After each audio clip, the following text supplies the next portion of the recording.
Assalamualaikum warahmatullahi wabarakatuh. Sebelumnya, perkenalkan, saya Lutfi Arifah dari kelas H S1 Pariwisata dengan NIM 227472.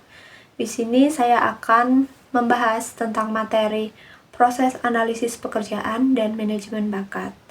Langsung saja masuk ke materi. Untuk yang pertama ada definisi dari manajemen bakat itu sendiri.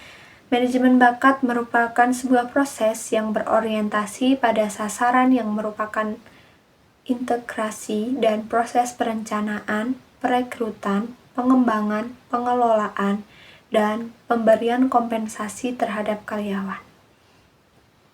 Pentingnya manajemen bakat itu sendiri untuk perusahaan. Yang pertama, karena manajer dapat mengelola SDM untuk mendapatkan, memperbaiki, dan mempertahankan karyawan terbaik mereka. Terus yang kedua, manajer juga dapat menemukan karyawan dengan kualifikasi yang bisa kita sebut dengan karyawan kunci untuk suksesi manajemen di masa yang akan mendatang. Mengapa demikian? Karena manajer dapat mengetahui keterampilan, keahlian, perilaku yang baik dari karyawan yang nantinya mereka menjadi kunci dari proses pemetaan yang bisa dijadikan bibit unggul untuk mereka menjadi pemimpin di kemudian hari. Untuk yang selanjutnya adalah analisis pekerjaan. Analisis pekerjaan merupakan prosedur untuk menentukan tugas dan keterampilan yang diperlukan dari suatu pekerjaan dan jenis orang atau karakteristik orang yang harus dipekerjakan untuknya.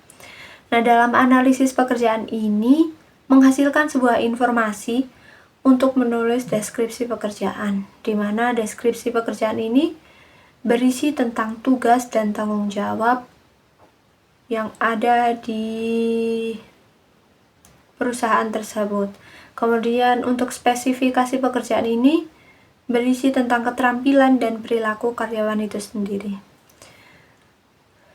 Lalu apa saja informasi yang diperlukan dalam analisis pekerjaan?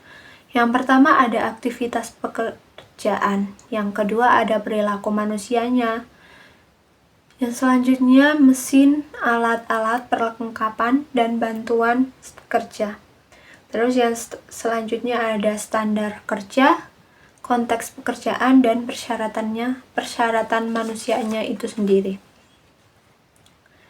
Nah, setelah kita mengetahui analisis pekerjaan itu apa dan informasi apa saja yang diperlukan dalam menganalisis pekerjaan itu sendiri, selanjutnya ada kegunaan informasi analisis pekerjaan. Yang pertama ada rekrutmen dan seleksi.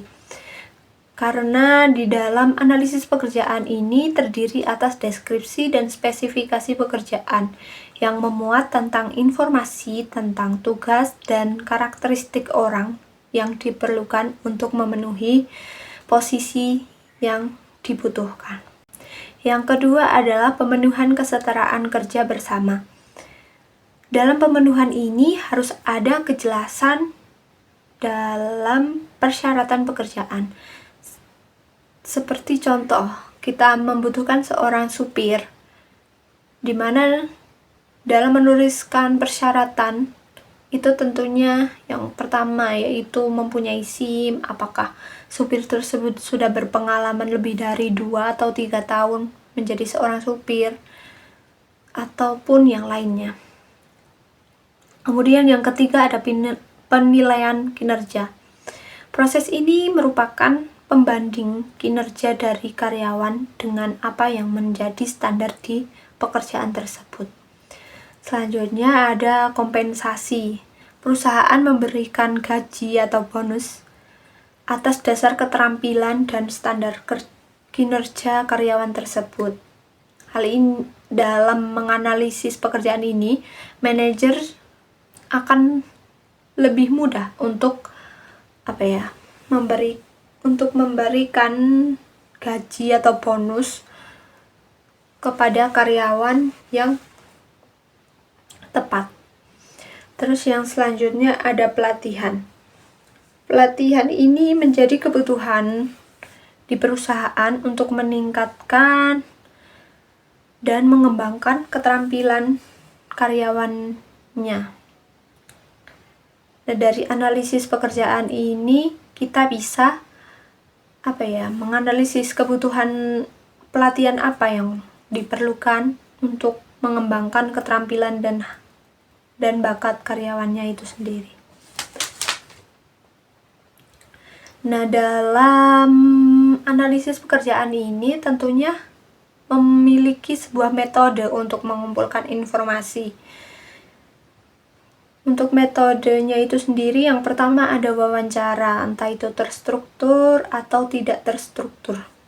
Jadi kita bisa langsung bertanya ke karyawan yang bersangkutan untuk menanyakan tanggung jawab, tugas, dan latar belakang yang diperlukan untuk pekerjaan tersebut. Kemudian apabila metode yang pertama ini kurang efektif, kita bisa menyebarkan kuesioner yang berisi dengan pertanyaan-pertanyaan yang berkaitan dengan pekerjaan yang diperlukan. Apabila metode yang pertama dan kedua ini kurang efektif juga, kita juga bisa melakukan observasi atau pengamatan langsung ke pekerjaan tersebut. Bagaimana tugas-tugasnya, bagaimana perilaku orang-orangnya, dan apa saja yang diperlukan di dalam pekerjaan tersebut. Gitu. Terus yang selanjutnya ada catatan harian atau log peserta. Beberapa perusahaan mengharuskan karyawan untuk mencatat harian. Nah, apabila di perusahaan ini tidak mengharuskan karyawannya untuk mencatat harian, bisa juga manajer memerintahkan untuk karyawan membuat sebuah catatan harian untuk kemudian dijadikan sebagai data informasi untuk menganalisis pekerjaan. Selanjutnya ada analisis kuantitatif, yaitu memasukkan angka-angka skala untuk penilaian. Terus yang terakhir ada informasi berbasis internet. Seperti yang sudah kita bahas tadi, sebuah analisis pekerjaan ini berisi tentang deskripsi dan spesifikasi pekerjaan. Dalam menulis deskripsi pekerjaan dan spesifikasi pekerjaan, tentunya ada beberapa hal yang harus diperhatikan dan harus ada di dalam deskripsi pekerjaan tersebut. Yang pertama ada identifikasi pekerjaan, yang kedua rangkuman pekerjaan, yang ketiga tanggung jawab dan tugas karyawan, yang keempat otoritas pemegang jabatan, terus selanjutnya standar kinerja, selanjutnya kondisi kerja dan spesifikasi pekerjaan. Nah, dalam spesifikasi pekerjaan ini bisa berdasarkan kualitas, penilaian, analis statistik, dan matriks persyaratan pekerjaan. Kemudian kita masuk ke materi selanjutnya, yaitu perencanaan personel dan perekrutan. Nah, sebelum kita mengetahui bagaimana cara perencanaannya dan apa saja yang diperlukan dan manfaatnya itu apa, kita harus tahu definisi dari perencanaan personel itu apa. Yang pertama, definisi perencanaan personel merupakan proses untuk menentukan posisi yang harus diisi di dalam perusahaan dan bagaimana caranya mengisi posisi tersebut. Perencanaan personil ini dapat diartikan sebagai proses untuk menganalisis karyawan internal dan eksternal, serta menentukan langkah-langkah yang perlu diambil untuk memenuhi tuntutan proyek. Dalam perencanaan personil, perusahaan juga harus memperhatikan 4 hal yang penting, yaitu yang pertama meninjau rencana bisnis dan data angkatan kerja. Yang kedua, mengidentifikasi kesenjangan. Terus yang ketiga, pengembangan rencana dan peta strategis angkatan kerja. Selanjutnya, melaksanakan dan mengukur pengaruh dari rencana angkatan kerja yang baru dengan menerapkan perubahan tersebut. Nah, setelah kita mengetahui 4 hal penting tadi, ada pun teknik untuk perencanaan personil, yaitu kita bisa menggunakan sebuah teknik analisis tren, di mana analisis tren ini merupakan analisis kebutuhan pekerjaan di masa lalu selama periode beberapa tahun untuk meramalkan kebutuhan di masa depan.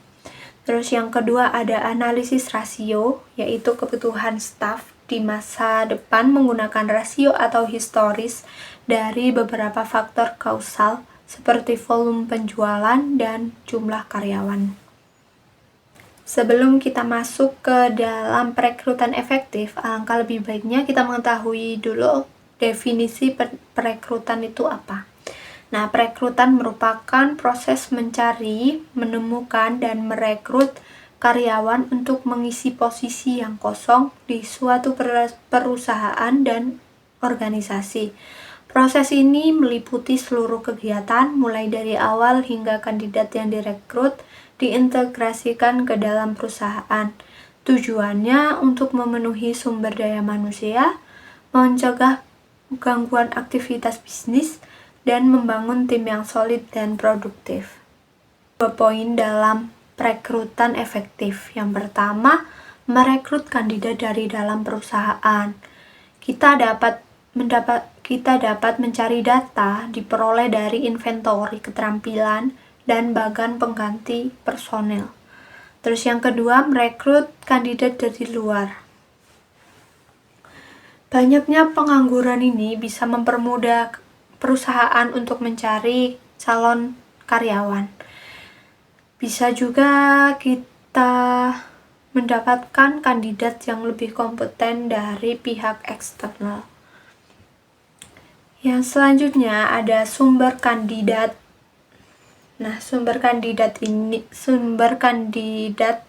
perekrutan ini terbagi menjadi 2, yaitu pihak internal dan eksternal. Nah, pihak eksternal ini cara merekrutnya dengan pengumuman pekerjaan di perusahaan. Entah itu kita membuat sebuah lowongan pekerjaan yang kemudian ditempel di papan informasi yang ada di perusahaan. Nah, mengapa pihak internal ini termasuk ke dalam sumber kandidat? Yang pertama, karena lebih mengenal kekuatan dan perusahaan seorang kandidat. Yang kedua, lebih berkomitmen. Yang ketiga, moral lebih meningkat jika dipromosikan. Terus yang terakhir, lebih sedikit orientasi dan pelatihan. Karena pihak internal ini tentunya sudah mengetahui sistem dan peraturan yang ada di perusahaan tersebut. Nah, untuk sumber kandidat eksternal ini sendiri, perekrutan bisa melalui media sosial, agensi pekerjaan, dan perguruan tinggi. Untuk selanjutnya, merekrut angkatan kerja lebih beragam, mulai dari merekrut wanita, merekrut orang tua, merekrut pekerja berusia lanjut, dan merekrut pekerja dengan penyandang disabilitas.